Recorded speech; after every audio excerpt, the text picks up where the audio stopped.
Sunlight deficiency. Chances are you have it and you don't even know. I'm Dr. Todd Lizon from Lifestyle Integration. I'm a bit of a research nerd, to be perfectly honest, and I've taken a really deep dive into understanding light and light deficiency and want to share with you some of the things that I've found, because you are likely struggling with this.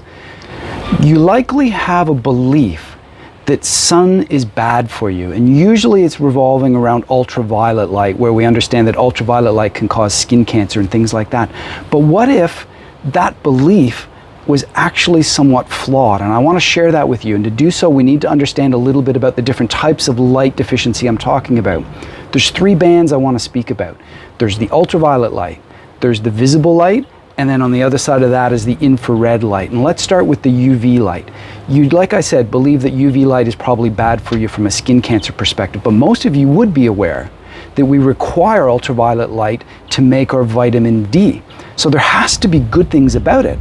Turns out there's another good thing about it. It actually can help to kill off microbes, things like bacteria and viruses, and that can be pretty important in today's really confusing world with what's been going on in the last number of months.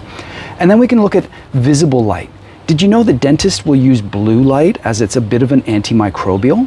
We also use red light because red light is called photobiomodulation. And that can do things like reduce inflammation. It can increase energy production in the body, which is really important. So if you had a light deficiency, that would actually impact you in quite a negative way.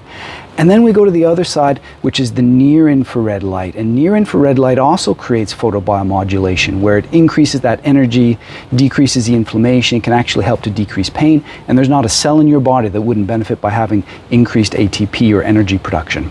You put it all together and you can see why light deficiency could prove to be a problem.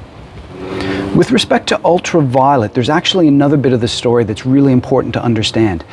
When scientists in about 2015 did some research, they discovered that if you preconditioned the skin with near-infrared light, meaning you applied the near-infrared light to the skin before you exposed it to ultraviolet light, they found that it worked equivalent to an SPF 15 sunscreen.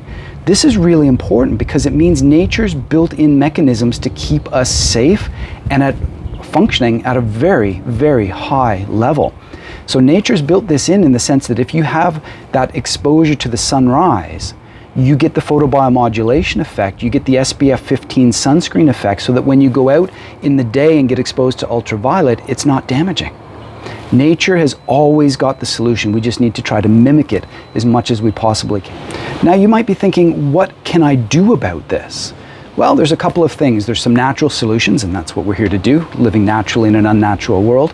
And if you can, get up with the sunrise, see the sunsets, get out in the middle of the day and get the ultraviolet light that you need without overdoing it. Many people can do that, and probably most of us should, but the reality is we can't and we won't most of the time. So the other alternatives at that point are things like take a vitamin D supplement. This is a really, really important thing for many, many, many people, to get that proper amount of vitamin D. And then when it comes to the photobiomodulation side of things, you can purchase red lights, or you can get a near-infrared sauna. By doing that, you can mimic your sunrise, you can mimic your sunset, and get all of those benefits of the red light, the near-infrared, and in the case of the sauna, also a massive stress management tool.